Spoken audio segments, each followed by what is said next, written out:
तो आज हम इस कैंप का शुरुआत कर रहे हैं। आज का पहला सत्र श्रीमान कन्हैया कृष्ण प्रभु देने वाले हैं। तो हमारा सौभाग्य है कन्हैया कृष्ण प्रभु से हमें श्रवण करने का अवसर मिलेगा। कन्हैया कृष्ण प्रभु हमारे मंदिर के वरिष्ठ भक्तों में से एक है। वो लगभग सन 2000 में हरे कृष्णा मूवमेंट से इस्कॉन से जुड़े थे। जब वे कॉलेज ऑफ इंजीनियरिंग पुणे में पढ़ाई करते थे तो उस समय पर वहाँ वो भक्तों से मिले और फिर कृष्णा कॉन्शियसनेस को उन्होंने स्वीकार करके उसको प्रैक्टिस करना शुरू किया। और बाद में फिर पढ़ाई पूरी करने के बाद फिर बेंगलोर में जॉब करते थे, वहाँ पर भक्तों से जुड़े रहे। और 2010 या 11 में फिर उन्होंने आश्रम यहाँ ज्वाइन किया, ब्रह्मचर्य आश्रम। और उसके बाद वे अनेक सेवाओं में लगे हुए हैं। पहले वे डीटी डिपार्टमेंट में इंचार्ज थे, सेवा करते थे। और उनका शास्त्र का अध्ययन करने में और पढ़ाने में बहुत विशेष रुचि है। तो जैसा कल बता रहे थे राधेश्याम प्रभु कि हमने एक भक्ति वेदांता राज्य विद्यालय प्रारंभ किया है यहाँ पर, जिसके माध्यम से हिंदी, इंग्लिश और मराठी में अलग अलग कोर्सेज जैसे टीटीसी, आईडीसी, भक्ति शास्त्री, भक्ति वैभव और बहुत सारे आचार्यों के ग्रंथों के ऊपर भी कई सारे कोर्स बनाए हैं उन्होंने, तो उनको पढ़ाते हैं। और साथ साथ जब इस्कॉन भागवत महाविद्यालय इसका गठन किया वृंदावन में श्रीमान शंकर निताय प्रभु जी ने और बाकी भक्तों ने, तो वहाँ से उन्होंने रिक्वेस्ट किया राधेश्याम प्रभु को कि आप कन्हैया कृष्ण प्रभु को वहाँ भेजिए। तो यहाँ पर वे बीवीआरवी का संचालन देखते हैं और साथ साथ वृंदावन में गोवर्धन में भी वो स्थित है इस्कॉन भागवत महाविद्यालय, उसके वाइस प्रिंसिपल हैं प्रभु जी। तो इस तरह से वे शास्त्र को पढ़कर, समझकर, जीवन में लगाकर उसको पढ़ाने में, समझाने में बहुत ही निपुण है। इस्कॉन का एक शास्त्रिक एडवाइजरी कमेटी होता है, जिसमें पूरे विश्व भर के जो शास्त्रगत जो भक्त हैं वे उसके भाग होते हैं। और कोई भी मुद्दा आता है तो शास्त्र का इसके बारे में क्या मत है, इसको चर्चा करते हैं, इसके बारे में समझते हैं। तो प्रभु जी उसके भी भाग है, शास्त्रिक एडवाइजरी कमेटी के भाग हैं। और इनका विशेषता है कि ये तत्व को और लीला को दोनों को ही बहुत मधुरता से बताते हैं। जैसे आप सुनेंगे अभी, एक बार सुनना शुरू करते हैं तो भक्त लोग सब प्रसाद के बारे में, सोने के बारे में सब कुछ भूल जाते हैं, इतना एकदम एब्जॉर्ब हो जाते हैं। तो ये भगवान की बहुत विशेष कृपा है उनके ऊपर कि ऐसी वाक शक्ति उनको दी है, जिसके माध्यम से वो सभी भक्तों का उत्साह बढ़ाते हैं, उनको कृष्ण भावना भावित में बहुत प्रेरणा देते हैं। तो हमारा सौभाग्य, आज का सत्र हम प्रभु जी से सुनेंगे और उसके बाद फिर ब्रेकफास्ट प्रसादम होगा, उसके बाद आगे का सत्र होगा। तो आइए हम श्रीमान कन्हैया कृष्ण प्रभु को यहाँ पर स्वागत करते हैं 3 बार हरि बोल बोलकर। हरे कृष्ण।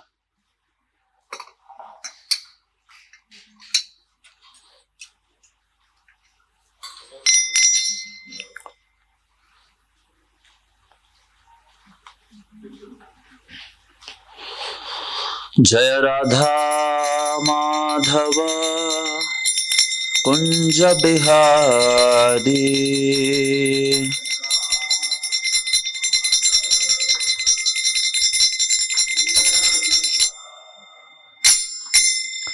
जय राधा माधव कुंज बिहारी,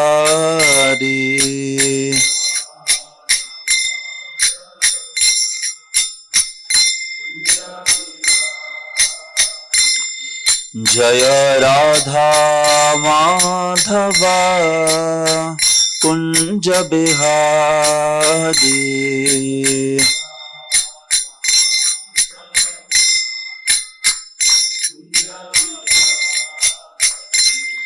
जय गोपी जना वल्लभा गिरिवरधारी,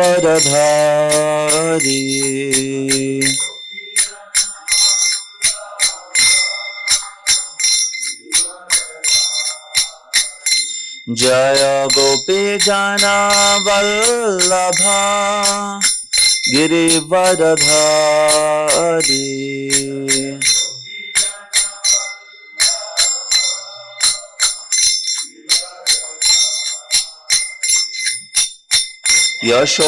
यशोदनन्दना व्रज जनरञ्जना,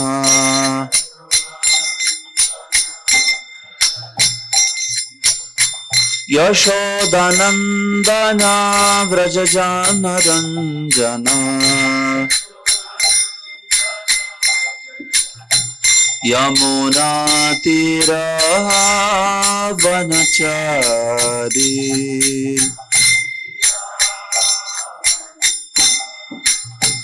यमुना तेरा वनचारी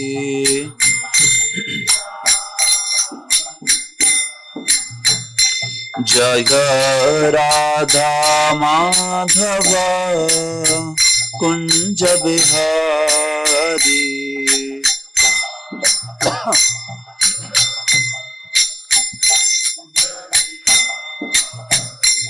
जय राधा माधव कुंज बिहारी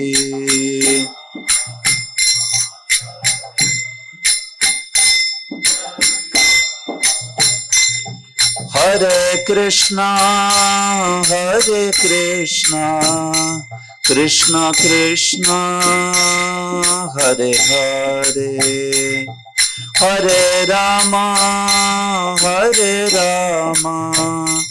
राम राम हरे हरे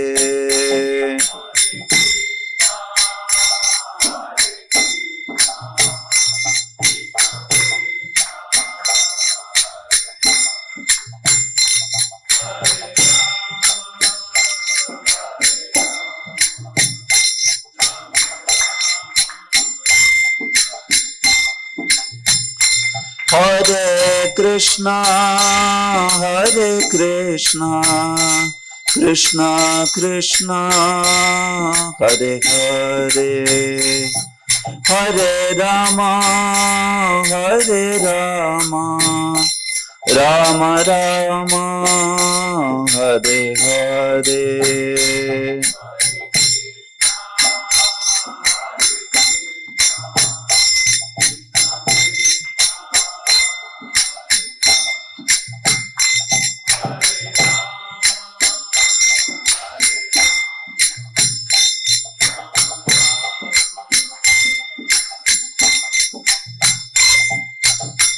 हरे कृष्ण कृष्ण कृष्ण हरे हरे हरे राम राम राम हरे हरे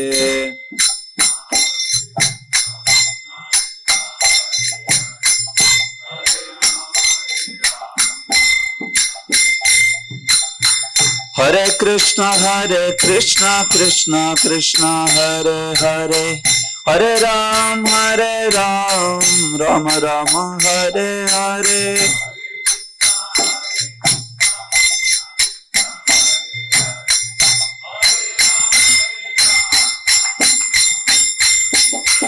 हरे कृष्ण कृष्ण कृष्ण हरे हरे हरे राम राम राम हरे हरे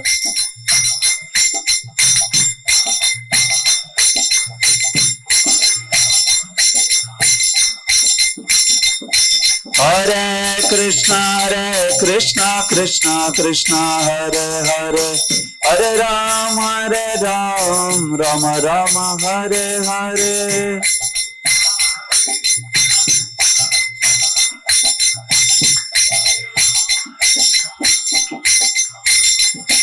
हरे कृष्ण कृष्ण कृष्ण हरे हरे हरे राम राम राम हरे हरे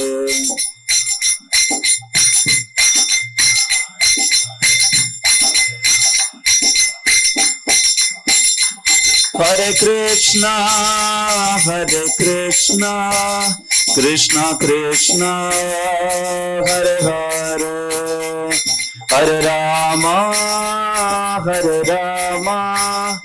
राम राम हरे हरे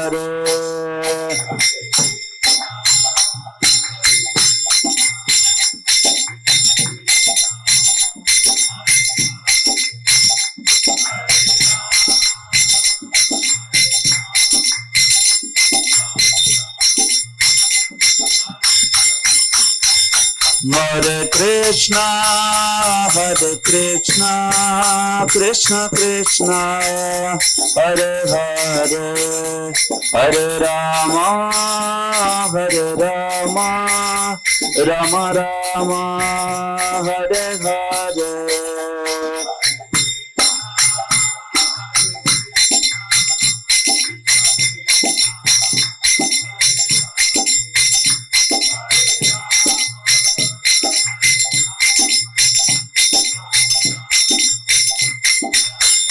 जय जय प्रभुपाद प्रभुपाद प्रभुपाद प्रभुपाद।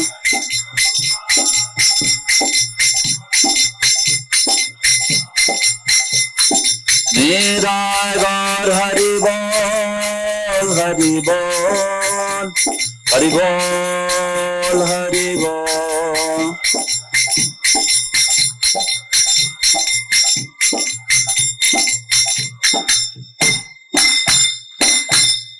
निताय गौर प्रेमानंदे।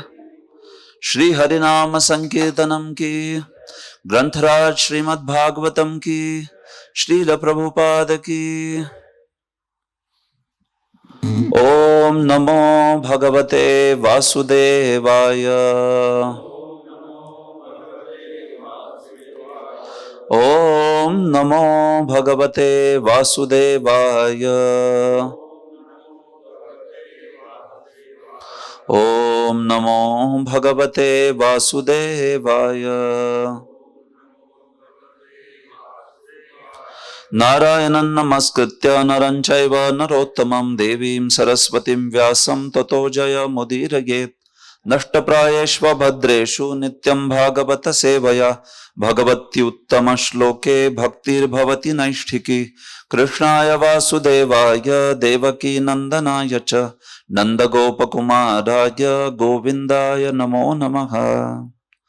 ओम अज्ञानतिमिरान्धस्य ज्ञानाञ्जनशलाकया चक्षुरुन्मिलितं येन तस्मै श्रीगुरवे नमः। श्रीचैतन्यमनोभीष्टं स्थापितं येन भूतले स्वयं रूपः कदा मह्यं ददाति स्वपदान्तिकम्। वन्देऽहं श्रीगुरोः श्रीयुतपदकमलं श्रीगुरून् वैष्णवांश्च श्रीरूपं साग्रजातं सहगणा रघुनाथान्वितं तं सजीवं साद्वैतं सावधूतं परिजनसहितं कृष्णचैतन्यदेवं श्रीराधाकृष्णपादान् सहगणा ललिता श्रीविशाखान्वितांश्च। नमो विष्णुपादाय कृष्णप्रेष्ठाय भूतले श्रीमते भक्तिवेदांत स्वामिनिति नामिने। नमस्ते सारस्वते देवे गौरवाणी प्रचारिणे निर्विशेष शून्यवादी पाश्चात्य देशतारिणे। नमो महावदान्याय कृष्ण प्रेम प्रदायते कृष्णाय कृष्ण चैतन्य नामने गौरत्विषे नमः। हे कृष्ण करुणा सिंधो दीनबंधो जगत्पते गोपेश गोपिका कांत नमोस्तुते। तप्त कांचन गौरांगी राधे वृंदावनेश्वरी वृषभानुसुते देवी प्रणमामि हरिप्रिये। वाञ्छाकल्पतरुभ्यश्च कृपा सिन्धुभ्य एव च पतितानां पावनेभ्यो वैष्णवेभ्यो नमो नमः। जय श्री कृष्ण चैतन्य प्रभु नित्यानंद श्री अद्वैत गदाधर श्रीवासादि गौर भक्त वृंद। हरे कृष्णा कृष्ण कृष्ण हरे हरे हरे राम राम राम हरे हरे। हरे कृष्णा। तो आप सब वैष्णव के चरणों में मेरा प्रणाम। हरे कृष्णा। तो मैं बहुत प्रसन्नता का अनुभव करता हूँ कि आप सबके साथ कुछ इस विषय वस्तु पर चर्चा करने का अवसर प्राप्त हुआ। तो हमें ईशोपनिषद के मंत्र संख्या 12 और 13 से चर्चा करने के लिए कहा गया श्रीमान राधेश्याम प्रभु ने। तो इसमें ये विषय दिया गया है खास करके कि क्या सारे मार्ग एक ही गंतव्य लेके जाते?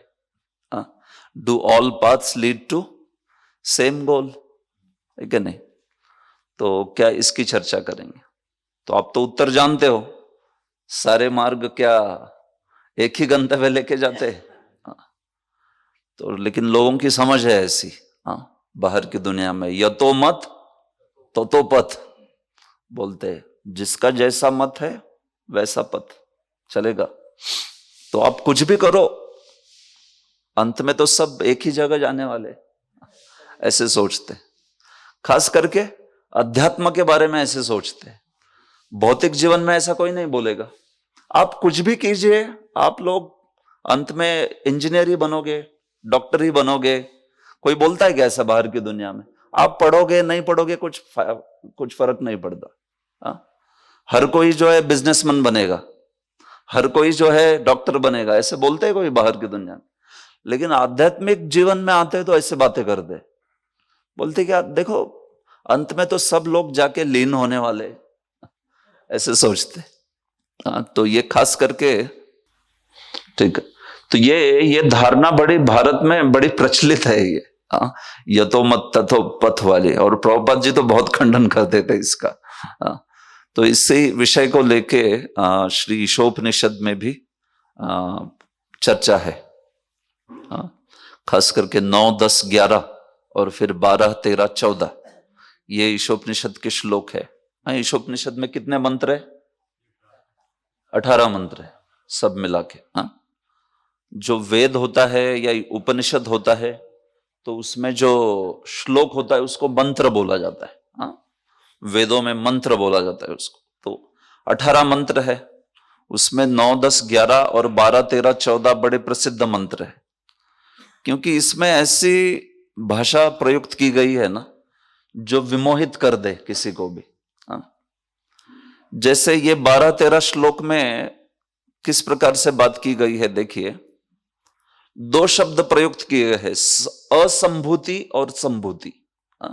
संभूति एवं असंभूति।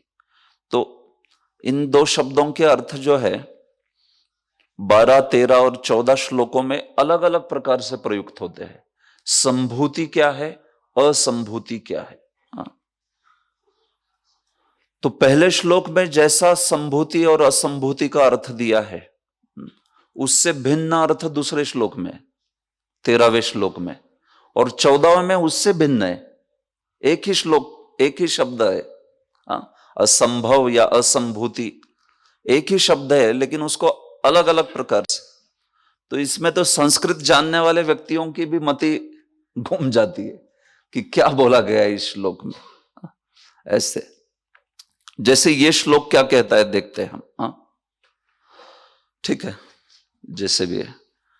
अब सुन के प्रयास कीजिए दोहराने का। अंधम तमः प्रविशन्ति ये संभूति मुपासते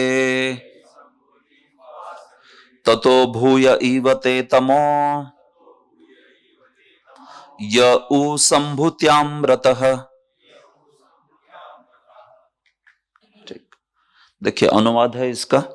जो देवताओं की पूजा में लगे हैं वे अज्ञान के गहनतम क्षेत्र में प्रवेश करते हैं, और इनसे भी बढ़कर वे जो निराकार ब्रह्म के पूजक है। तो अभी श्लोक में तो शब्द प्रयुक्त हुए हैं संभूति और असंभूति। वो तो प्रभुपाद जी की कृपा है कि उन्होंने अनुवाद में ही हमें उन शब्दों का अर्थ बता दिया क्या है। तो फिर हमें देख के अनुवाद पढ़ के कोई कंफ्यूजन नहीं होता, हमें समझता है एकदम। लेकिन श्लोक में अगर देखा जाए तो जिस प्रकार से भाषा बोली गई है उससे ऐसा बोला है कि जो असंभूति की उपासना करते हैं वे अंधकार में चले जाते हैं, और जो संभूति की उपासना करते हैं वो तो और भी घने अंधकार में चले जाते हैं। तो संभूति असंभूति, असंभूति की उपासना अंधकार में, संभूति की उपासना घने अंधकार में। तो दोनों कहां जा रहे? अंधकार में ही जा रहे। एक बहुत घने अंधकार में जा रहे और एक जो है केवल अंधकार कहा जा रहा है। लेकिन श्लोक संख्या 13 पढ़ेंगे तो इससे कुछ अलग चीज कही गई। तो श्लोक संख्या 13 इस प्रकार से, अन्य देवाहु संभवात अन्यदाहुर संभवात इति शुश्रुमधीराणाम येनस्तद्विचक्षिरे।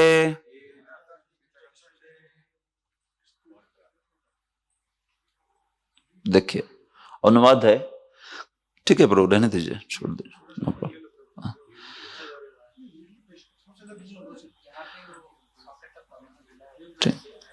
कहा जाता है कि समस्त कारणों के कारण स्वरूप परमेश्वर की पूजा करने से एक तरह का फल मिलता है, और जो परम सत्य नहीं है उसकी पूजा करने से दूसरी तरह का फल मिलता है। यह सब उन धीर पुरुषों से सुना गया है जिन्होंने इसका स्पष्ट रूप से वर्णन किया है। तो यही श्लोक में, दूसरे श्लोक में, पहले श्लोक में कहा गया था असंभूति से की उपासना करने से अंधकार में जाएंगे, और संभूति की उपासना करने से और भी घने अंधकार में जाएंगे। तो दोनों अंधकार में ही जा रहे। तो यहां पे कहा है कि एक फल प्राप्त होता है संभव की उपासना करने से, संभव संभूति दोनों सेम है, कोई फर्क नहीं। और दूसरा फल प्राप्त होता है असंभव की उपासना करने से या असंभूति की उपासना करने से।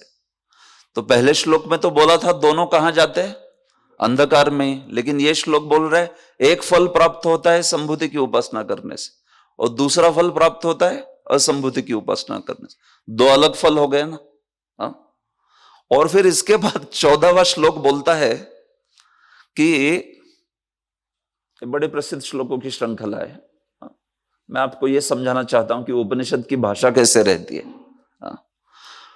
मंत्र संख्या 14 कहता है संभूतिम च विनाशम च यस्तद वेदो भयम सह विनाशेन मृत्युम तीर्थवा संभूत्याम अमृतम अश्नुते। वो बोलता है कि देखिए, संभूति को भी जानना चाहिए और विनाश को भी जानना चाहिए। ये दोनों भी जानना जरूरी है।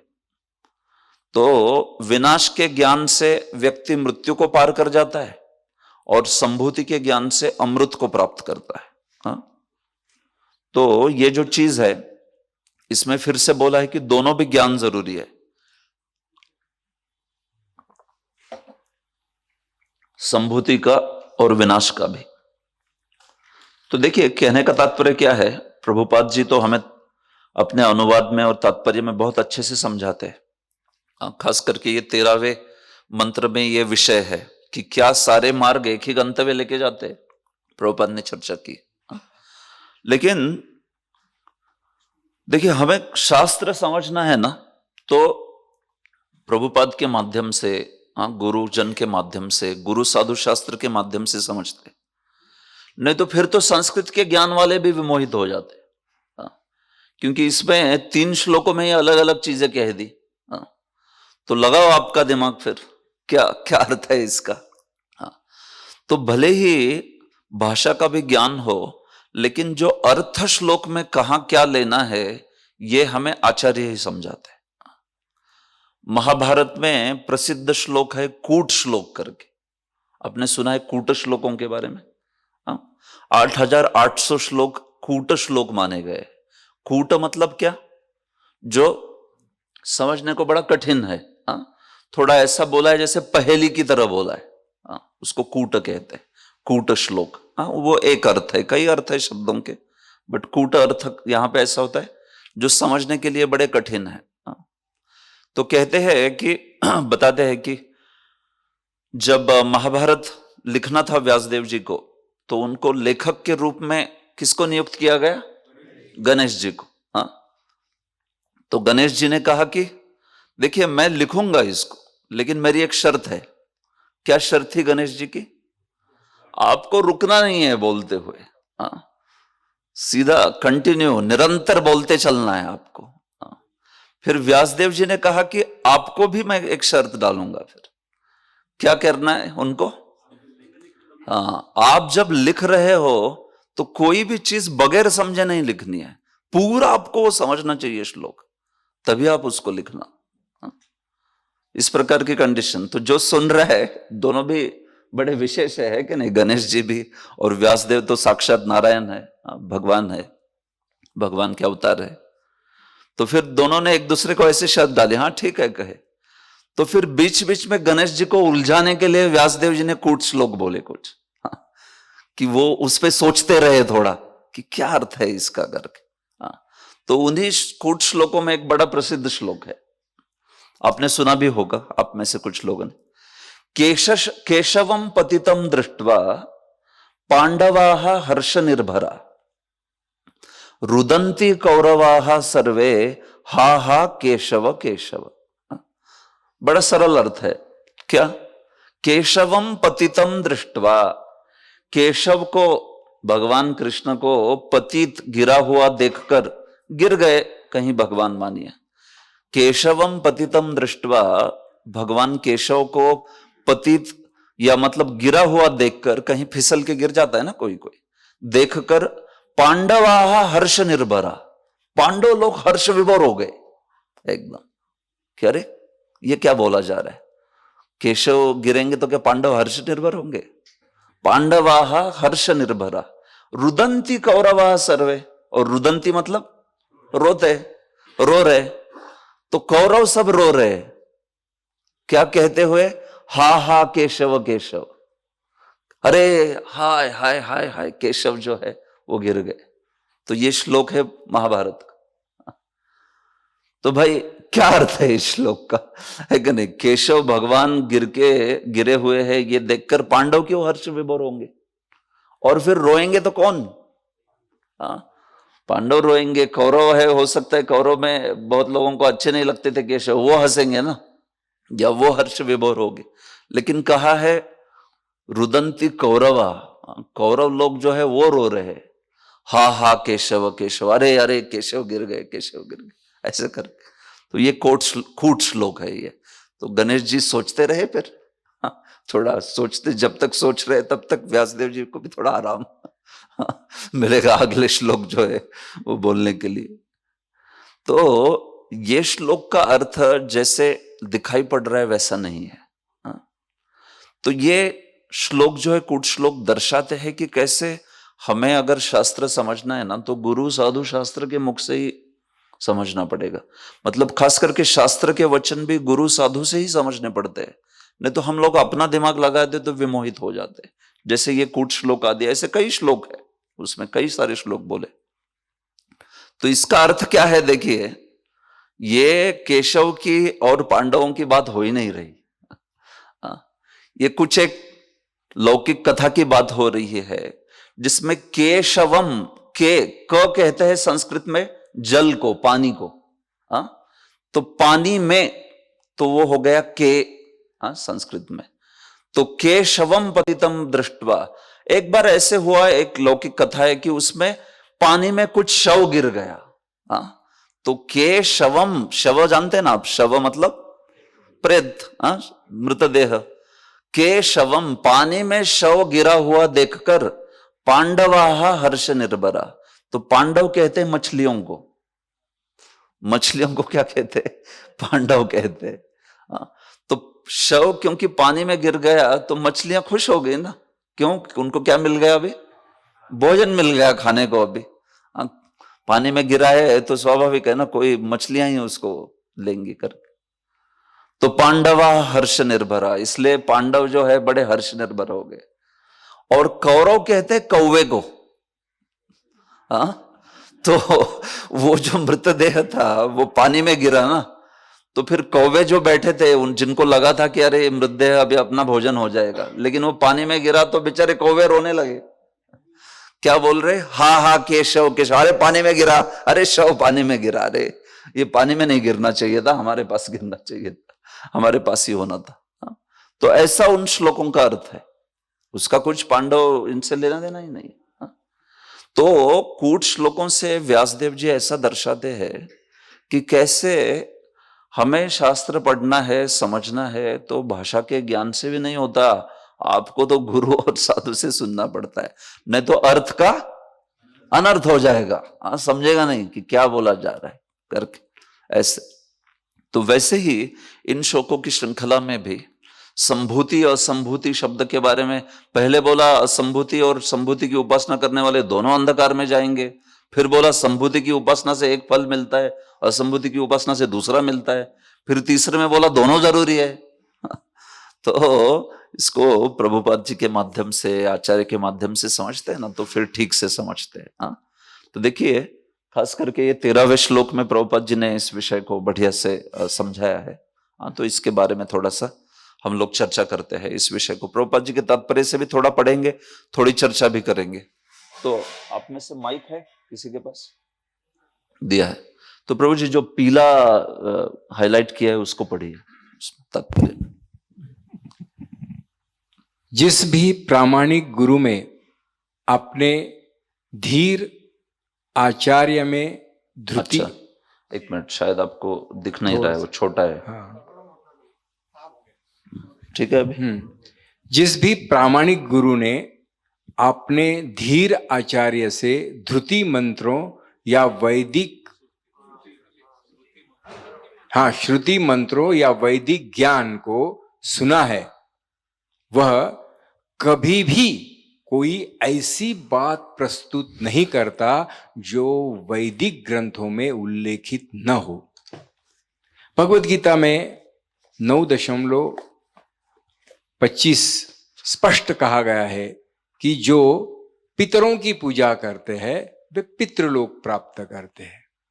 वे निपट भौतिकवादी जो यही बने रहने की योजना बनाते हैं इसी लोक में रहते हैं, और भगवत भक्त जो समस्त कारणों के परम कारण भगवान कृष्ण के अतिरिक्त किसी और की पूजा नहीं करते, वैकुंठ में भगवान के धाम पहुंचते हैं। ठीक है, धन्यवाद। तो देखिए, प्रभुपाद कहते प्रामाणिक गुरु है अगर कोई जिसने धीरों से सुना है, इति शुश्रुम धीरा नाम, इसमें भी कहा है इस श्लोक में कि हमने धीर लोगों से सुना है, ऐसे बता रहे ईशोपनिषद के जो प्रवक्ता है वो भी बता रहे इसी प्रकार से। तो वो कोई कभी ऐसी बात प्रस्तुत नहीं करेगा कि जो ग्रंथों में नहीं लिखी है, अपने मन से कुछ बोलेगा नहीं। जहां आपने बोल दिया यतो मत ततो मत ततो पथ, तो फिर सब मन से बोलने के लिए खुला हो गया ना, मैदान पूरा खुला, क्योंकि जैसा मत है वैसा पथ है। लेकिन जो वैदिक शास्त्र पढ़ता है वो ऐसा बात नहीं करता। वो तो वेद वाणी में क्या दिया है, भागवत में क्या दिया है, ईशोपनिषद में क्या दिया है, गीता में क्या दिया है, ये बातें करता है। और प्रभुपाद जी ने इसलिए तुरंत 9वें अध्याय का 25वां श्लोक जो है इसको यहां पे उद्धृत किया है। यान्ति देव व्रता देवान पितृन यान्ति पितृव्रता भूतानि यान्ति भूतेज्जा यान्ति मध्याजिनोपि माम। सीधा 4 प्रकार के लोग और 4 प्रकार के गंतव्य बता दिए भगवान ने। तो ये जो भाव है कि भाई कुछ भी करो, कोई भी उपासना करो, तुम अंत में तो लीन ही होने वाले, एक ही जगह जाने वाले, भगवान ही सीधा उसका निरसन कर रहे है क्या नहीं। लेकिन ये धारणा भारत में खास करके बहुत प्रसिद्ध हुई, क्यों? क्योंकि गीता में एक श्लोक है वैसा, ऐसा लगता है कि मानो वैसा बोल रहे कि सारे मार्ग एक ही गंतव्य पे लेके जाते हैं। कौन सा श्लोक है गीता का, वो कौन बताएगा? कौन से गीता के श्लोक के आधार पे लोग बोलते हैं ये मायावादी वगैरह ये सब की सारे मार्ग एक ही जगह लेके जाते हैं? नहीं जानते आप? क्या सुना है आपने? यहां पे याद नहीं आ रहा है। ये यथा माम प्रपद्यन्ते, ये यथा माम प्रपद्यन्ते तांस्तथैव भजाम्यहम मम वर्तमानुवर्तन्ते मनुष्या पार्थ सर्वशः। तो इसमें जो तीसरी और चौथी लाइन है, मम वर्तमानुवर्तन्ते मनुष्या पार्थ सर्वशः, इसको लेके ये भारत में धारणा हो गई है कि सारे मार्ग एक ही जगह लेके जाते। क्योंकि इसमें श्री कृष्ण क्या कहते हैं कि देखो समस्त मनुष्य जो है ना वो मेरे ही मार्ग का अनुसरण कर रहे हैं, मेरे ही पीछे आ रहे हैं। बस कुछ समझते हैं कुछ नहीं समझते, लेकिन वो सारे मेरे ही पीछे आ रहे हैं, मेरे ही मार्ग का अनुसरण कर रहे हैं।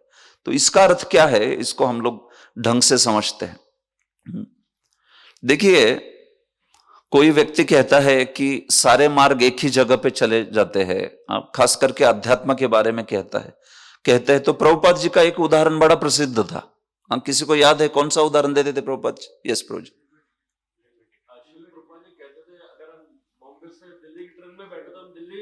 बिल्कुल, एग्जैक्टली, यस। प्रभुपाद जी का उदाहरण था ये, दिल्ली की ट्रेन में बैठे तो दिल्ली ही जाएंगे। हालांकि बीच में कुछ हाईजैक वगैरह हो गया तो बात अलग है कि नहीं। कभी कभी कोई प्लेन हाईजैक हो जाता है तो जाना था कहां पे, सिंगापुर, लेके गए उसको अफगानिस्तान ऐसा हो जाता है। वो तो एक दुर्घटना हो गई। लेकिन नियम क्या है, जहां का टिकट लेंगे वहां पे चले जाएंगे। तो देखो, मायावादी बोलता है कि ये उदाहरण कुछ जमा नहीं, क्योंकि बोलता है दिल्ली तो दिल्ली की जगह पे है, हाँ, यहां मानिए इस ओर दिल्ली है और इस ओर चेन्नई है, तो चेन्नई की जगह पे है, दिल्ली तो दिल्ली पे है, जगह पे है, लेकिन भगवान तो सर्वत्र है। तो इसलिए आप जब बोलते हो कि एक टिकट लेके उसी जगह पे जाएंगे और दूसरा टिकट लेके दूसरी जगह जाएंगे, लेकिन भगवान तो सब जगह है, तो फिर आप कोई भी टिकट लो, किसके पास जा रहे हो? बोलो, क्योंकि भगवान सर्वत्र है। हाँ? आपके उदाहरण में दिल्ली तो एक ही जगह है ना, दिल्ली तो दिल्ली में है, चेन्नई तो चेन्नई में है, लेकिन भगवान तो सर्वत्र है। तो इसलिए ये उदाहरण कैसा है आपका? ऐसे बोलते, क्या बोलोगे आप? कौन तर्क देना चाहेगा? अच्छा लगा ना उदाहरण आपको? यस प्रभु, बोलिए।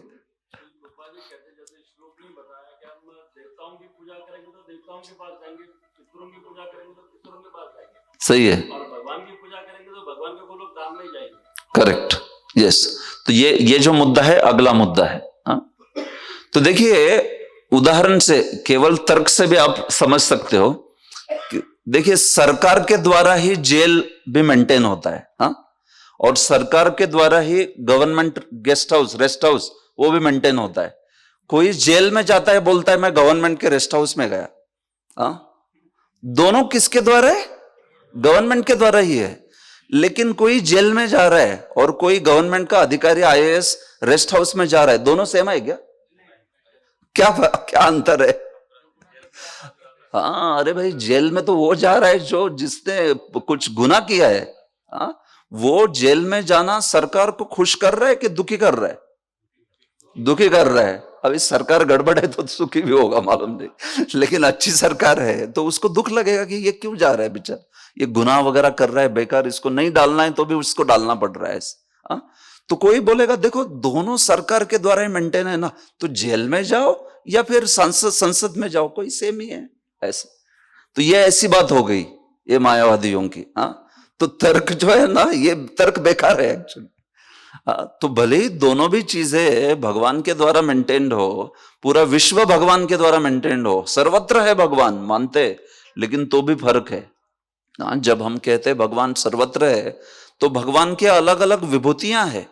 तो देवता एक विभूति हो गई, तो उन देवता रूपी विभूति को प्राप्त करना मतलब भगवान को प्राप्त करने जैसा नहीं है। दूसरी विभूति हो गई ब्रह्म, कोई ब्रह्म ज्योति को प्राप्त करता है तो क्या वो भगवान को प्राप्त करता है? वो अलग हो गया। तो इसको अचिंत्य भेदाभेद तत्व कहा है।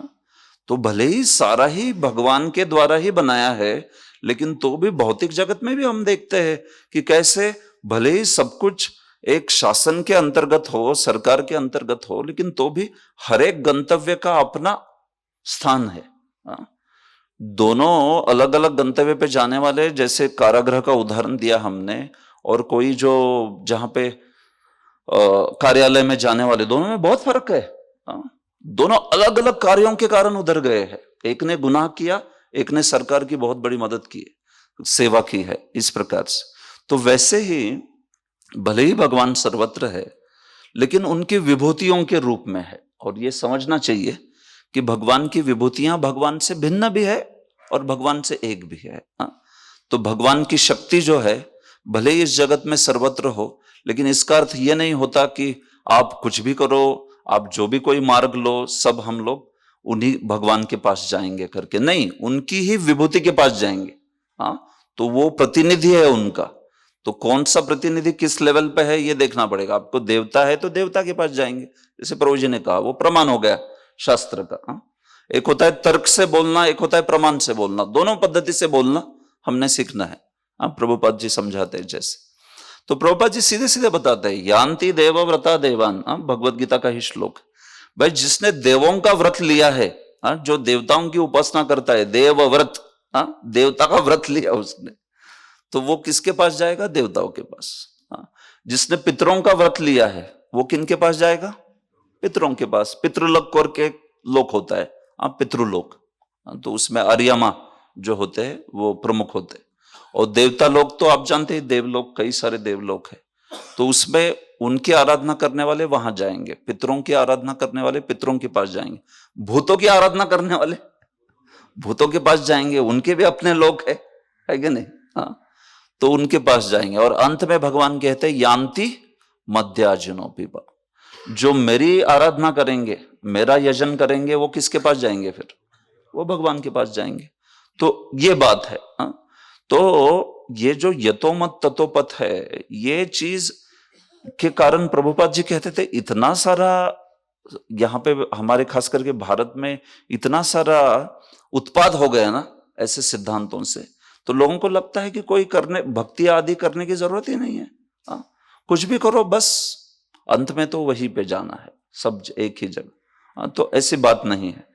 तो ये इसी श्लोक के आधार पर कहा जा रहा है कि अन्य देवाहु संभवात। संभव मतलब देखिए, समस्त कारणों के कारण परमेश्वर संभव, सम्यक भव। सम्यक भव मतलब सम्यक कारण, जो कि समस्त कारणों के कारण है, भगवान है, उनको संभव कहते हैं। और असंभव यानी जो कारणों के कारण नहीं है। तो सम्यक कारणों के कारण जो है, उनके आराधना से एक फल मिलता है। और जो सम्यक कारणों के कारण नहीं है, मतलब उसमें फिर देवता आ गए, या इस जगत के कुछ लोग आ गए, या फिर ब्रह्मा आ गया, सब कुछ जो है उनकी उपासना से दूसरा फल मिलता है। दो अलग अलग फल जो है सीधे सीधे एकदम क्लियर शब्दों में प्रभुपाद जी ने यहां पे समझाया। तो ये बात है। तो इसीलिए जो प्रामाणिक शास्त्र है उसके द्वारा सुनना चाहिए, उसके द्वारा समझना चाहिए, फिर हमें जो चीजें हैं अच्छे से समझेगी। तो अन्य कोई पढ़ी है अभी थोड़ा आगे जो हाईलाइट किया है?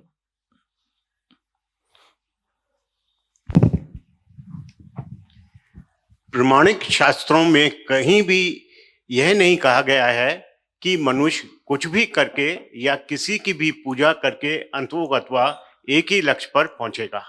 ऐसे मूर्खतापूर्ण सिद्धांत स्वतः निर्मित गुरुओं द्वारा प्रस्तुत किए जाते हैं, जिनका परंपरा से कोई संबंध नहीं होता।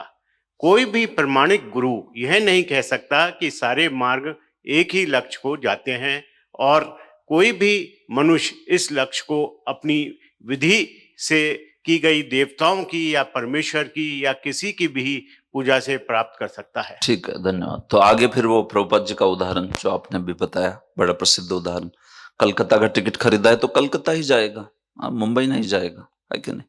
तो फिर ऐसे कैसे हो सकता है कि कोई भी मार्ग हो? तो इनफैक्ट प्रभुपाद जी तो कहते थे कि अगर कोई भी मार्ग लीजिए, आप देवता की उपासना करो या कृष्ण की उपासना करो या ध्यान में बैठो और एक ही गंतव्य प्राप्त होने वाला है, तो फिर तो गीता बोलने की जरूरत नहीं है। गीता क्यों बोली फिर भगवान? हाँ, अगर आप कुछ भी कीजिए, आप कोई भी मार्ग को लीजिए, एक ही गंतव्य पे जाने वाले हैं, तो गीता बोलने की जरूरत है क्या कुछ? फिर क्यों बोलने की गीता? भगवान ने क्यों समय बर्बाद किया अपना गीता बोल के ये मार्ग समझाने में? तो ये बात है। तो गीता में तो भगवान ने सीधा सीधा बताया है कि ये मार्ग है, ये गंतव्य है, ये मार्ग है, ये गंतव्य है, ये मार्ग है, ये गंतव्य है। हाँ, सीधा सीधा एकदम। तो ये गंतव्य ठीक से पता होने चाहिए, हर एक मार्ग का क्या साधन है और क्या गंतव्य है, ताकि फिर हमें समझेगा कि कौन कहाँ जा रहा है। ऐसे हाँ, तो जैसे कुछ मार्ग है और साधन है, उसके बारे में थोड़ी सी चर्चा करते हैं। हमारे पास हम लोग कितने बजे तक ये कर रहे हैं प्रभु? 9:30। ठीक, ओके, चलेगा। तो फिर देखिए, बड़े वेदों में वर्णित मार्ग है, तो उन मार्गों के बारे में भी कुछ चर्चा करते हैं। जैसे कर्मकांड का मार्ग है, कर्म का मार्ग जिसमें देवताओं की उपासना करते हैं। फिर ज्ञान का भी मार्ग होता है, योग का मार्ग होता है, और फिर भक्ति का मार्ग होता है। तो इसमें हर एक का अपना अपना एक कुछ साधन होता है और साध्य होता है। दो चीजें, साधन साध्य। तो साधन साध्य बहुत अच्छे से समझना चाहिए, नहीं तो फिर गड़बड़ हो जाएगी। साधन साध्य जिसको समझेगा नहीं, उसको लगेगा कि हाँ चलता है, ये ऐसे भी करो, वैसे भी करो, कैसे भी करो, चलता है। लेकिन साधन होता है, साध्य होता है। तो जैसे कोई कर्मकांड वाले हैं, तो इसमें साधन क्या है और साध्य क्या है, कौन बताना चाहेगा? कर्मकांड के मार्ग में साधन क्या होता है और साध्य क्या होता है? बोलिए प्रभु जी, पीछे बोलिए, जोर से सुनाई देगा। कर्मकांड में क्या होता है? भौतिक सुख मिलता है। अच्छा, भौतिक जगत का प्राप्त करना है, वो कर्मकांड से मिलता है। बिल्कुल। और क्या क्या होता है उसका साधन, विधि क्या होता है? उसका विधि वेदों में दिया है। ये जो अपन जो कुछ व्रत वैकल्य करते हैं हाँ वो उसका क्षणिक सुख होता है करेक्ट। बस, और कुछ उसमें मिलता नहीं है, वो नष्ट हो जाता है अपने साथ। अच्छा ठीक है। अब प्रभुपाद जी की फिलॉसफी सुन के सब हमारे फंडे क्लियर है कि नहीं? हाँ, प्रभु जी साधन साधने के बाद बेकार है वो भी बता रहे, कुछ काम का नहीं है वो वैसे। तो देखिए कर्मकांड में साधन होता है वैदिक यज्ञ करना, और साध्य होता है भौतिक सुख। तो भौतिक सुख मतलब वो पुत्र प्राप्ति हो सकता है, अनाज प्राप्ति हो सकता है, या जल पर्जन्य की प्राप्ति हो सकता है, या अंत में मृत्यु के पश्चात किसकी प्राप्ति? स्वर्ग की प्राप्ति। ये साध्य हो गया। साधन हो गया यज्ञ करना वैदिक। तो इसलिए यज्ञ करते थे पहले बड़े बड़े, वो ब्राह्मण वगैरह होते थे, सब यज्ञ करने का विधि होता था। वैदिक कर्मकांड में मतलब आपको जो भी कोई चीज चाहिए यज्ञ कीजिए, यज्ञ से प्राप्त होगी। इसलिए वेदों को कल्पतरु भी कहते हैं। कल्पतरु मतलब जो भी चाहिए वो दे देगा। तो जो भी चाहिए दे देगा मतलब आपको जीवन में कुछ भी चाहिए तो वो दे देगा, उसके लिए यज्ञ करना पड़ेगा। लेकिन तो फिर यज्ञ में वैसे ब्राह्मण भी होते थे, और यज्ञ करने के लिए सारा वो जो सामग्री चाहिए वैसे देने वाले यजमान भी होते थे, है कि नहीं? वो बड़े बड़े यज्ञ कुंड में बड़े बड़े यज्ञ करते थे। आजकल नहीं, वो ब्राह्मण वो यज्ञ कुंड को बैग में लेके आता है कि नहीं? पतरे का वो यज्ञ कुंड होता है, उसको छोटा सा, उसको कहीं भी रख देता है, चालू हो गया स्वाहा स्वाहा करके ऐसे। तो वो यज्ञ कुंड ऐसे बनाने पड़ते थे कुछ दिनों तक। और फिर उसमें इतना घी डालो, समेधा डालो, वो यजमान के पास भी थोड़ा होना चाहिए। अगर है नहीं तो वो कर नहीं सकता यज्ञ। तो यजमान के पास बहुत धन चाहिए वैसा, और ब्राह्मण भी चाहिए वैसे, जो वैसे मंत्र बोल पाए, शक्ति थी ऐसे। केवल मंत्रोच्चारण से वो लोग आग जला देते थे यज्ञ कुंड में, है कि नहीं? कभी कभी कोई, अभी मैं हाल ही में एक जगह पे था, तो बेचारा वो ब्राह्मण था, यज्ञ वो माचिस से जला जला के, वो लकड़ी गीली थी शायद, वो जली नहीं रहा बेचारे से एकदम। तो दूसरे को बोल रहा अरे कुछ डाल इसमें, रॉकेल डाल, कुछ तो कर, ये जल नहीं रहा है यज्ञ। तो फिर वैदिक काल में ऐसा नहीं होता था। वो जो यज्ञ है उसमें वो केवल मंत्रों से आग लगाएगा, मंत्रोच्चारण से, तो उतनी शक्ति होती थी ऐसे। और फिर उसमें घी आदि वगैरह डाल के जो भी विधि जैसा भी बोला है व्रत, उसके अनुसार यज्ञ होता था, और यज्ञ के बाद में उसको फल मिलता था, संपन्न होता था। तो कलयुग में ये विधि ही बेकार हो जाता है, क्योंकि कलयुग में आप यज्ञ में घी डालोगे तो वो तुरंत वो भूख हड़ताल वाले आ जाते हैं, बोलते कि यज्ञ में घी डाल रहे, लोगों को खाने को नहीं है घी। या फिर जो डाल रहा है वही बोलेगा घी की जगह पे पाम ऑयल चलेगा क्या? ऐसे पूछते हैं कभी कभी लोग कि बोले घी क्यों, ये ब्रो घी तो महंगा है बहुत, तो थोड़ा कुछ एडजस्टमेंट, तिल का ऑयल, अच्छा तिल पाम का ऑयल चलेगा ऐसे, जो भी कम से कम पैसे में हो जाए। तो पहले मतलब बात यह है कि ऐसी ना यजमान में कोई पात्रता है वैसे बड़े बड़े यज्ञ करने की, और ना ही कोई ब्राह्मण वैसे शक्तिशाली है। तो इसलिए कर्मकांड का विधि वैसे बेकार हो जाता है कलयुग में, उसका कोई फायदा नहीं है, वो हो ही नहीं पाता। वैसे वो मंत्र बोलने वाले वैसे ब्राह्मण भी नहीं रहे। आप विश्वास नहीं करोगे, एक जगह पे मैं गया था, तो उसमें नामकरण संस्कार में वो मंत्र बोल रहा था, वो दूसरे विधि के बोल रहा था। अभी मैं क्या थोड़ा शास्त्र वगैरह पढ़ता हूं, तो थोड़े बहुत मंत्र वगैरह जानता हूं सब कौन सा है। तो नामकरण विधि में जो मंत्र आदि बोलने चाहिए वो नहीं बोल रहा था, वो दूसरे ही मंत्र बोल रहा था एकदम। और वो क्या लोग सुन रहे अपने आनंद से, ब्राह्मण जी क्या क्या बोल रहे करके वगैरह ऐसे। मैंने बोला अच्छा है अंत्य संस्कार का नहीं बोला नहीं तो नामकरण के वक्त अंत्य संस्कार के विधि बोल देगा, और किसको समझेगा नहीं, क्योंकि वो क्या है जय ब्राह्मण देवता, अंत में ब्राह्मण देवता कितनी दक्षिणा, बस यही बात। तो ऐसा हो गया है कलयुग में, इसलिए कर्मकांड का कुछ ज्यादा प्रभाव है ही नहीं, वो कुछ फायदे का भी है नहीं। ब्राह्मण आदि भी, वो एक कर्मकांड के मंत्र में गलती कर दी वो त्वष्टा ने, आप जानते हो भागवत में कथा है, उसने वो इंद्र शत्रो विवर्धस्व बोलते वक्त थोड़ा लंबा बोल दिया, इंद्र शत्रो विवर्धस्व। तो बोलना था क्या, जो इंद्र को मारेगा वो पैदा हो, और पैदा कौन हो गया, जो इंद्र के हाथ से मारा जाएगा। तो वो केवल ओ लंबा किया, उसकी वजह से हो गया हाँ, संस्कृत में इसको समास बोलते हैं।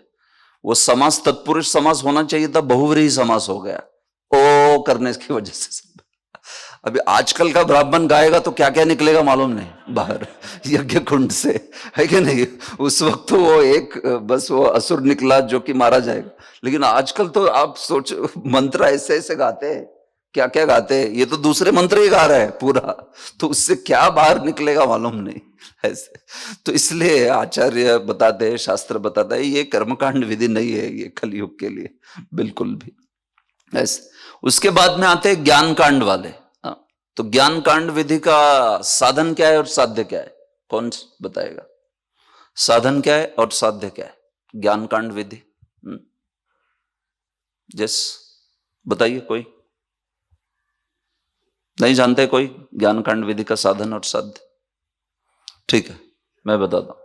देखिए, ज्ञान कांड विधि में साधन होता है वेदांत का पाठ करना, वेदांत पढ़ना। तो वेदांत किसको कहते हैं? उपनिषद और वेदांत सूत्र को वेदांत कहते हैं। तो दिन भर पढ़ते रहते हैं वो लोग, और फिर उस वेदांत के वाक्यों पे मनन करना, जैसे सोहम या अहम ब्रह्मास्मि, वो दिन भर सोहम सोहम सोहम ऐसा बोलता रहेगा एकदम दिन भर पूरा। तो इतना सोहम सोहम बोल के नींद आ जाती है, फिर सो जाता है उधर ही एकदम। और फिर उसका गंतव्य होता है वो ब्रह्म की प्राप्ति करता है, ब्रह्म ज्योति में चला जाता है, उसको ब्रह्म ज्योति में जाके लीन होना है। ये साध्य हो गया। साध्य समझते हैं ना? साधन साध्य, साधन मतलब जिसके द्वारा, और साध्य मतलब जो प्राप्त करेंगे ऐसे। तो वो साधन हो गया जो ज्ञानी लोग है, ज्ञान कांड है, उनका साधन हो गया वेदांत श्रवण, वेदांत पठन और वेदांत के वाक्यों पे स्मरण करना। और साध्य हो गया ये प्राप्त करना ब्रह्म ज्योति में। तो ये सब लीन हो गए वगैरह बोलने वाले लोग हैं ना, ये सब ये कैटेगरी है। जब बोलते अनंतात विलीन झाले, किसी को समझता नहीं उसका क्या अर्थ है, अनंतात विलीन झाले। देखो, तो ये जो अनंतात विलीन है मतलब वो समझ रहे कि अनंत जो ब्रह्म ज्योति है ना वो अनंत है और उसमें वो विलीन हो गए करके। तो ये क्या है? हर कोई ब्रह्म ज्योति में जाता है क्या? वो कब जाएगा ब्रह्म ज्योति में? अगर ये ज्ञान कांड करेगा तब जाएगा। तो ऐसे नहीं कोई भी मरने वाला अनंतत विलीन झाले, ऐसा नहीं होता। वो तो कहीं जाके कोई और दूसरा जगह पे जन्म लिया होगा उसने, दूसरा, जैसे उसके कार्य उसके अनुसार देह मिला होगा। लेकिन कहने के लिए लोग तो क्या क्या बोलते हैं, स्वर्गवासी। अभी मालूम नहीं किसको स्वर्गवासी की नरकवासी है। ठीक है, हम लोग कहेंगे नहीं किसी के मुंह पे कि क्या कैसे आप जानते हो स्वर्गवासी है करके, लेकिन कहने का तत्व ऐसा ही है। देखिए, आप किसी को भले कह दो स्वर्गवासी, लेकिन क्या वो सही में स्वर्गवासी है? वो तो कार्य बताएंगे उसके, किस प्रकार के कार्य किए उसके अनुसार। कैलाशवासी, स्वर्गवासी, कोई नरकवासी नहीं बोलता बस लेकिन बहुत ही असम्मान लगेगा इसलिए। वैकुंठवासी तो ये सब जो है ऐसे। लेकिन इसमें तो कार्य जैसा है वैसे उसके प्रकार से। तो ज्ञान कांड वालों का साधन रहता है वेदांत का श्रवण करते हैं वगैरह।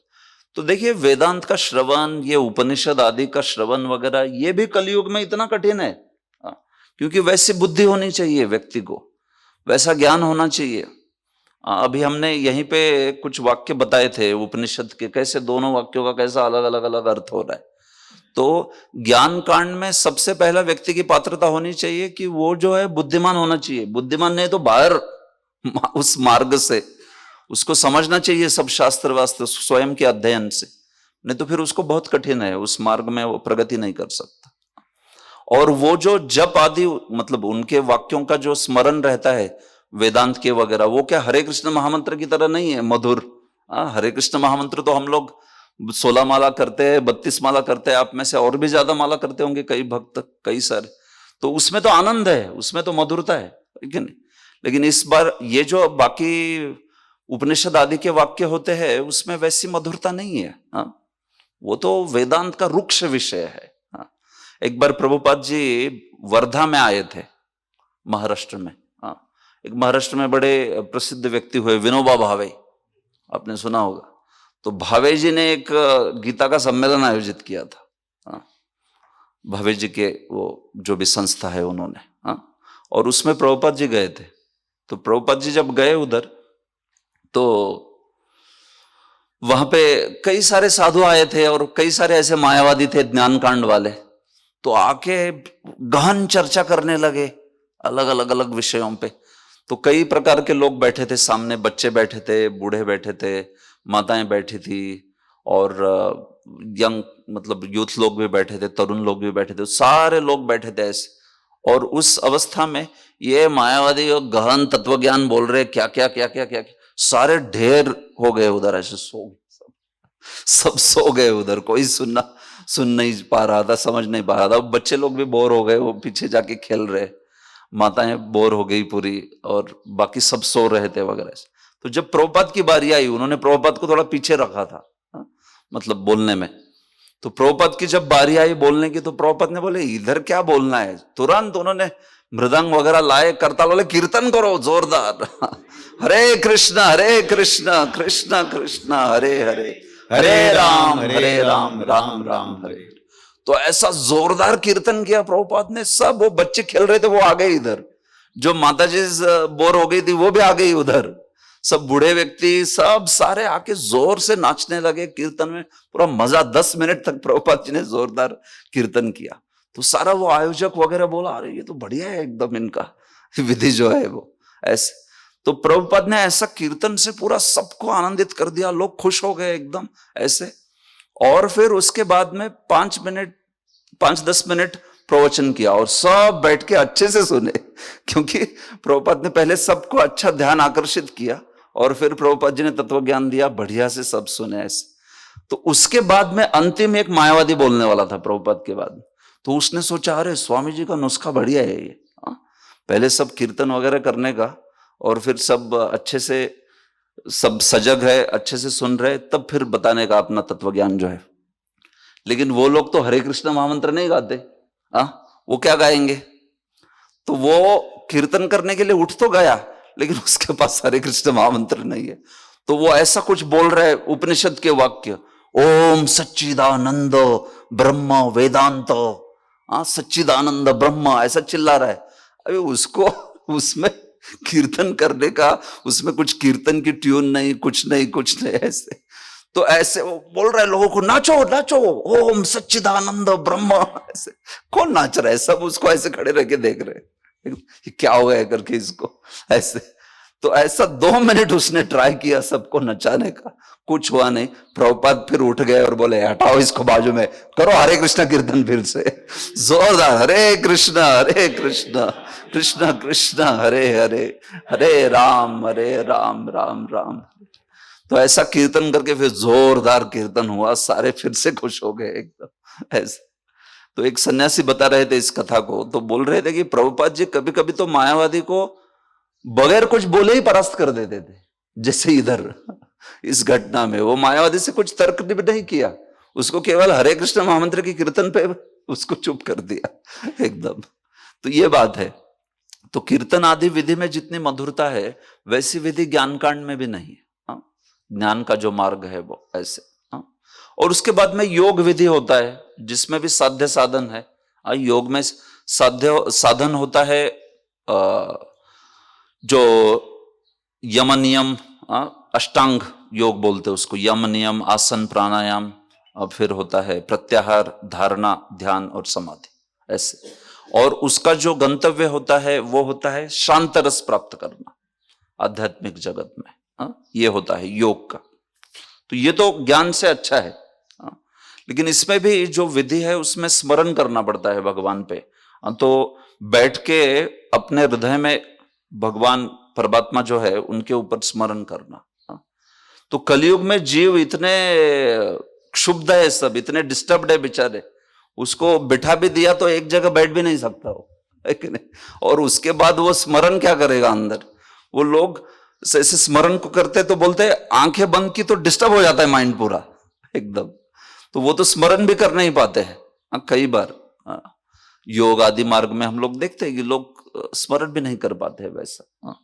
तो इसलिए कर्मकांड हो या ज्ञान हो या योग हो, उससे भी भक्ति का मार्ग जो है वो कलयुग में सबसे ज्यादा उसका समर्थन किया गया है, खास करके कलयुग में। अन्य युगों में भी, सारे ही युगों में भक्ति मार्ग होता है, लेकिन खास करके कलयुग के लोगों के लिए तो वो तो बाकी किसी मार्ग के लिए वैसे भी पात्र नहीं है।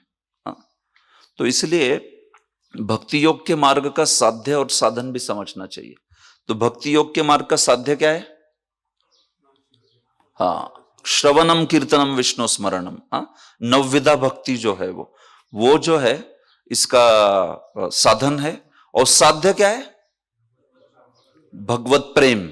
हाँ, भगवत प्राप्ति, भगवत प्रेम, लेकिन उसको साध्य को प्रेम कहते हैं। जब आप भगवान का प्रेम प्राप्त करते हैं तो फिर हम भगवान के धाम जा सकते हैं।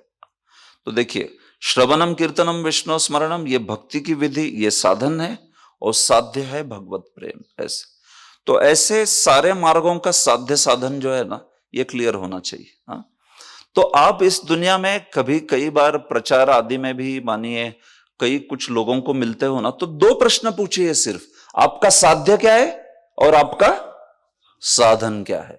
आपको उसका मार्ग समझ जाएगा पूरा।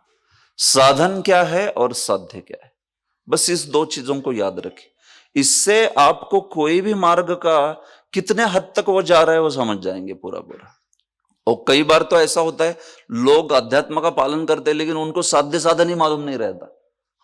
मैं आपको बताता हूं, कई बार मैंने ऐसे लोगों से मिला, ट्रेन में हो या फ्लाइट में हो, इधर उधर लोगों को मिला, और उनको सिर्फ बोलता था, वो बोलते थे हम भी थोड़ा जप वगैरह करते। अच्छा, आपका साध्य क्या है और साधन क्या है, वो बता ही नहीं पाता। क्योंकि इतना सोचता ही नहीं कोई कि हमारा साध्य क्या है, साधन क्या है, किसके लिए कर रहे हैं हम लोग। हाँ, तो ऐसे ये जो साध्य और साधन का निर्णय है, उसके आधार पे हम लोग समझ सकते हैं कि कैसे सारे मार्ग जो है एक ही गंतव्य पे नहीं लेके जाते हैं। हाँ, अलग अलग मार्ग है, अलग अलग गंतव्य पे लेके जाते हैं। तो श्री कृष्ण ने भी जो भगवत गीता में कर्मकांड के बारे में बोला है, या फिर ज्ञान के मार्ग के बारे में बोला है, योग के मार्ग के बारे में बोला है, और भक्ति के मार्ग के बारे में बोला है, ये सारे अलग अलग गंतव्य लेके जाते हैं। हाँ, एक ही गंतव्य लेके नहीं जाते हैं ऐसे। तो ये बात है। तो ज्ञान हो, कर्म हो, योग हो, भक्ति हो, इसको समझ लेना चाहिए अच्छे से। नहीं तो फिर कभी कभी लोगों का ऐसी धारणा रहती है कि सारे ही मार्ग एक ही जगह पे चलते हैं, चल के लेके जाते हैं करके। तो ये बात नहीं है। तो प्रभुपाद जी ने खास करके इस तात्पर्य में इसी पे जोर दिया है, और इसलिए प्रभुपाद जी कहते हैं आगे चल के, बड़ा तात्पर्य है ये, तो मैं कुछ मुद्दों पे ही इसमें चर्चा करना चाहता था। तो प्रभुपाद जी यही कहते हैं कि इसलिए हमें बहुत जरूरी है इस चीज को समझना कि जो भी हम लोग भक्ति में कुछ अभ्यास कर रहे हैं, प्रयोजन कर रहे हैं, तो उसमें वो गुरु साधु शास्त्र के आधार पे ही होना चाहिए। हाँ, तो देखना चाहिए कि इसके ऊपर शास्त्र क्या कहता है, इसके ऊपर क्या बोला गया है, और उसके अनुसार अपना जीवन जो है वो जीना चाहिए। हाँ, तो आप सब जो भी आपके जीवन काल में जिस भी आयु में भक्ति में आए हो, हाँ, लेकिन ये बड़ा जरूरी है कि अभी जो भी समय है हमारे पास, उस समय में जितना हो सके उतना श्रवण करे, जितना हो सके उतना जप करे। खास करके श्रवण करके जो ज्ञान समझा जा सकता है भक्ति का, उससे स्वाभाविक हो जाता है कि जीवन में हम लोग जो अभ्यास करते हैं वो अभ्यास भी थोड़ा दृढ़ हो जाता है। ज्ञान नहीं रहता तो थोड़ा आदमी का अभ्यास दृढ़ नहीं होता, लेकिन जब ज्ञान हो जाता है, सुनते हैं, तो फिर उसको जीवन में उतारना भी चाहते हैं, है कि नहीं? ये बात है सही। जहां पे भी आप देखिए, जब ज्ञान हो जाता है तो जीवन उसको उतारना भी चाहता है जीवन में व्यक्ति जो है वो।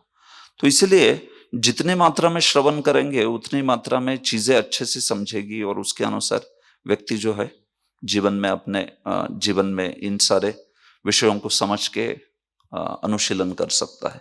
तो यही बात है। तो देखिए, वैसे तो ये विषय जो है थोड़ा दार्शनिक स्तर पर भी चर्चा की जा सकती है इसकी, लेकिन मैंने इसमें प्रमुखता विषय जो प्रभुपाद जी तात्पर्य में समझा रहे, उस विषय को लेके कुछ मुद्दों की यहाँ पे जो है वो चर्चा की है ऐसे। तो इस भ्रांत धारणा को जहां संभव हो, हमने अगर आप प्रचार में हो वगैरह, तो निश्चित रूप से इसका खंडन करना चाहिए कि ये गलत सिद्धांत है। ऐसे नहीं है कि कोई भी मार्ग लीजिए और उससे वही गंतव्य प्राप्त होता है। कई जगह पे भारत में ये लोग बोलते हैं, और मायावादी तो सबसे ज्यादा बोलते हैं एकदम।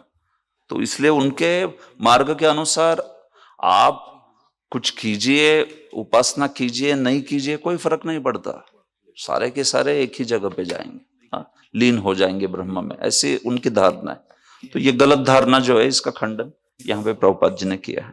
ठीक है, ओके, तो यहाँ पे रुकते हैं हम लोग, समय भी हो गया है। श्री ईशोपनिषद की जय, श्रील प्रभुपाद की जय, निताय गौर प्रेमानंदे, श्री हरि बोल, हरे कृष्ण। हाँ पूछिए। यस, कूट श्लोक उसमें चलेगा, आपको मिल जाएगा।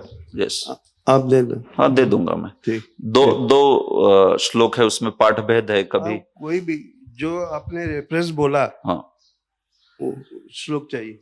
हाँ बिल्कुल मिल जाएगा ना, कूट श्लोक तो कई सारे हैं, ये वाले श्लोक का रेफरेंस। हाँ चलेगा, ठीक, ओके, हाँ ठीक है। कुछ प्रश्न है तो पूछ लीजिए, 5 मिनट में हम लोग खत्म कर देते। हरे कृष्णा, दंडवत। प्रभु स्वामी यहाँ पे कहते हैं कि ये जो मार्ग दिए है, ज्ञान योग, कर्म योग, हठ योग, ये सीढ़ी है उसकी, सीढ़ी। करेक्ट। जैसे हम चढ़ते हैं सीढ़ी पे, हाँ। तो ये हमें पता चाहिए और हमें उसका ज्ञान भी चाहिए। Correct. यदि तुम प्रचारक हो या भक्त हो, तो ताकि तुम उस मार्ग से नहीं जाओगे, तो जब भक्ति मार्ग में चले जाते हो तो नाम रूप गुण लीला में तुम समर्पित हो जाओ।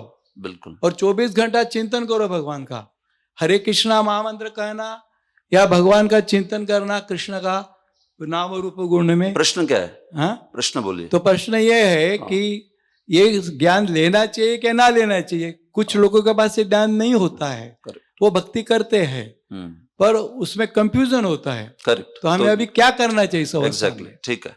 तो देखिए कैसे है, भक्ति में आपको भक्ति विधि का ज्ञान तो सबसे पहले लेना चाहिए, उसको समझना चाहिए कि कैसे करना है साधन, ये बड़ा जरूरी है।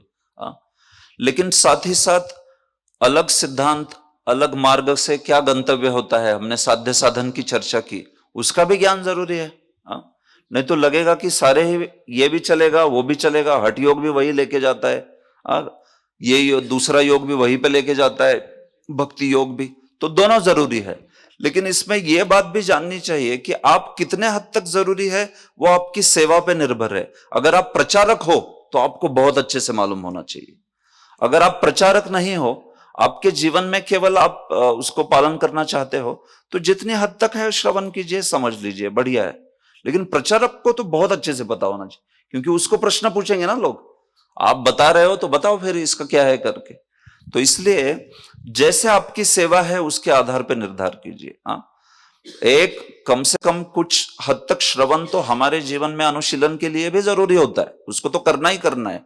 लेकिन जो प्रचार में जाना चाहते हैं या ऑलरेडी प्रचार कर रहे, उनको तो बहुत अच्छे से समझ लेना चाहिए।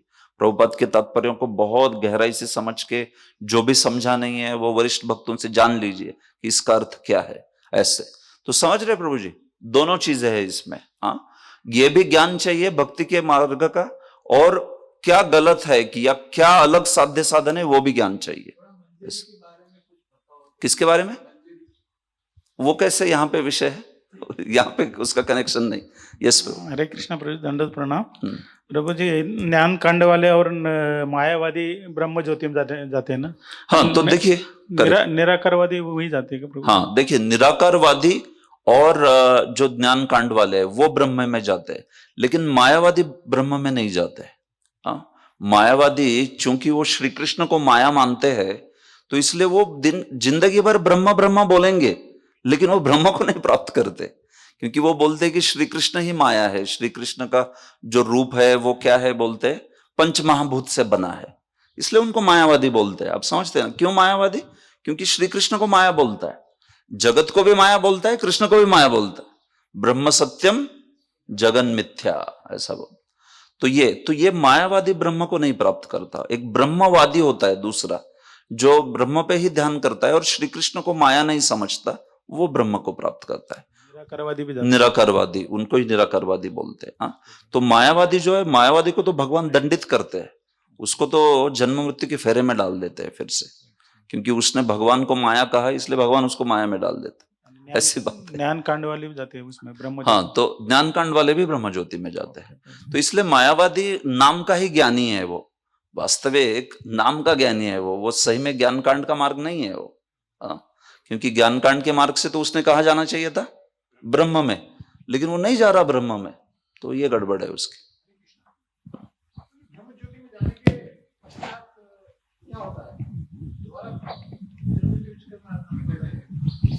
ठीक है, देखिए प्रभुपाद जी कहते हैं, प्रभुपाद जी बताते हैं कि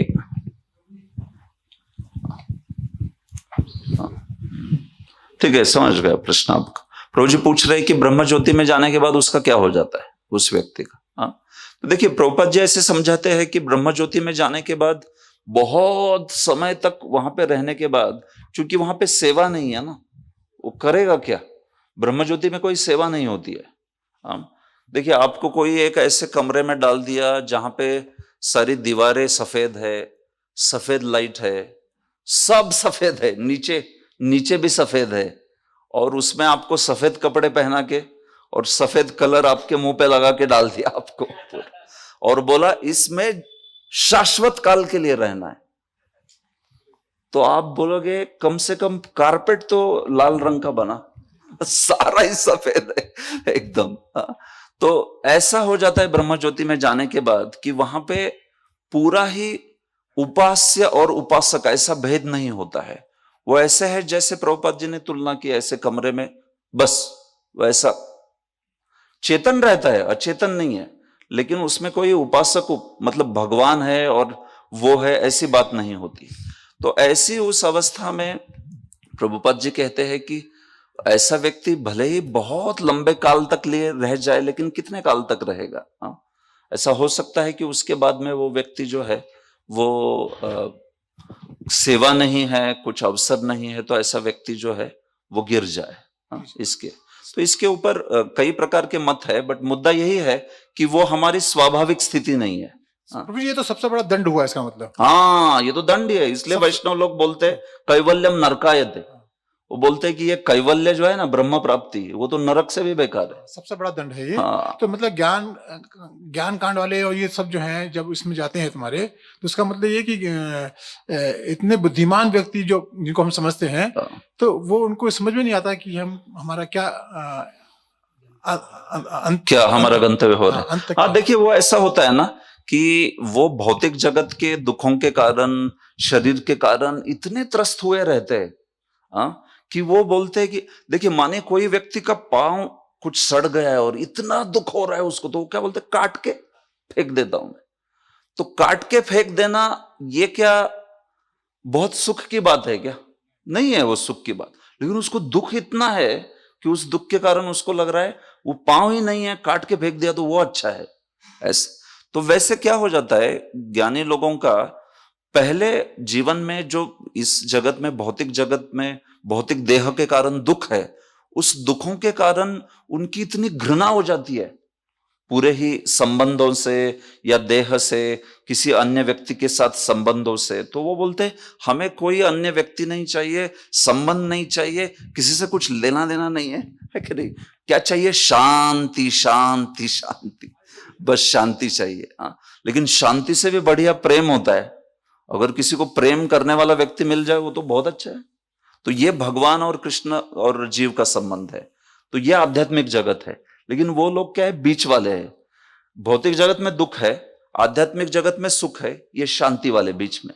हाँ, ऐसे तो उनको भगवान प्राप्ति नहीं होती है। हाँ, वो केवल ब्रह्म में रहते हैं।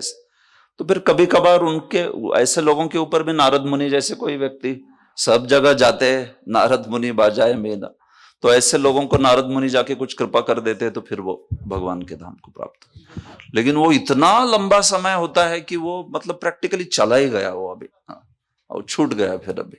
अन्य कोई प्रश्न? हरे कृष्ण प्रभु जी, एक छोटा सा क्वेश्चन इसमें ये है प्रभु जी, जो हमारे शास्त्र हैं जहाँ हम जैसे पढ़ते हैं, सब भागवतम वगैरह पढ़ा, सब जो पढ़ा, तो उसके अंदर इसका मतलब ये है कि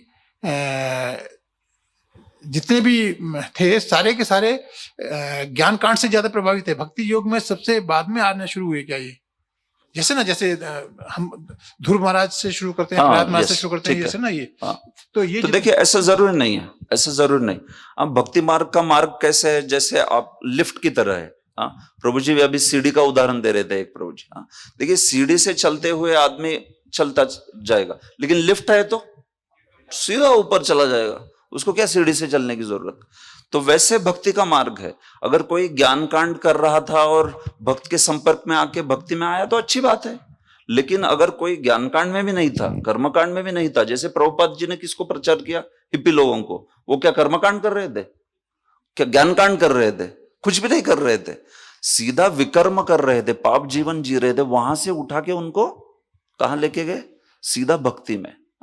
तो ये जो है ये लिफ्ट के जैसा है। ऐसे तो भागवत में अलग अलग प्रकार के उदाहरण है। जैसे सुखदेव गोस्वामी का उदाहरण ज्ञान कांड वाले थे, लेकिन किस में आ गए, भक्ति में आ गए। लेकिन बाकी ध्रुव महाराज का ऐसा उदाहरण नहीं है, उनको तो बड़ा राज्य चाहिए था सिर्फ, तो वो तो कर्मकांड की इच्छा है एक्चुअली देखा जाए तो। हाँ, राज्य चाहिए बड़ा ऐसे, लेकिन वो भक्ति में आ गए। ऐसे तो अलग अलग उदाहरण हो सकते हैं कई प्रकार से। कुमार हो गए, कुमारों का भी ऐसे थे, ज्ञान कांडी थे पहले, लेकिन फिर भगवान के वो चरण कमल, चरण तुलसी के प्रभाव से भक्त बन गए। सुखदेव गोस्वामी केवल 2 श्लोकों को सुन के भक्त बन गए। तो ये बात है, ऐसा हो सकता। ठीक, हाँ, हरे कृष्णा। तो आपने हरि बोल, हरि बोल, हरि बोल। यस।